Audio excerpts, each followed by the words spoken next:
মামামকে বকবো কেন? কেন বকবো মা? কি অন্যায় করেছে? তোমায় বকেছে? এমনি এমনি মাম্মাম বকলো তোমায়? এমনি এমনি বকলো? কি তুমি কোনো দোষ করনি? তুমি ফোন চাইছিলে তো?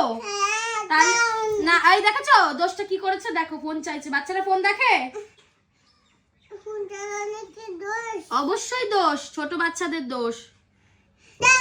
না আচ্ছা তোমাকে আমার কাছে আসো তো, আমার কাছে আসো তো, এইদিকে বলো কি হয়েছে, আমাকে বলো, আমাকে বলো। তুমি কি আমার ফোনটা নেবে না মাম্মামের ফোনই নেবে? আমাকে একটু ফোন দেখতে দেয় না, কিচ্ছু করতে দেয় না।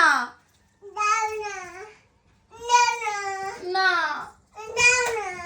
না ফোনটা একটু দেখতে দেয় না গো। কতক্ষণ ওর সাথে খেলি বলে, একটু তো ইচ্ছা করে। এরকম না কিন্তু যে ও ফোন ঘাটায়, ফোনটা হাত থেকে নিয়ে নিয়ে রেখে দেবে, ওকে ফোন ঘাটাবে। আমি ওর কোনো সমস্যা হবে না, আমি নিয়েছি বলে এখনো নেবে, নলে কিন্তু ও চাইবে না। দেখেছো কি করছে? আমি দাঁড়াও দাঁড়াও দাঁড়াও, এখন আমি একটু রাস্তায় বেরোবো। যাও ঘুরে আসো তো। চলো ঘুরে আসি রাস্তায়, চলো। তাহলে কি করবে? যাবে? চলো চলো চলো চলো, আসো তাড়াতাড়ি আসো। রাস্তায় আমি নিয়ে যাবো। তাহলে আমার গালে একটা হামি, জোরে জোরে একটা হামি দিয়ে যাও, গালে গালে একটা হামি, গালে। বেবি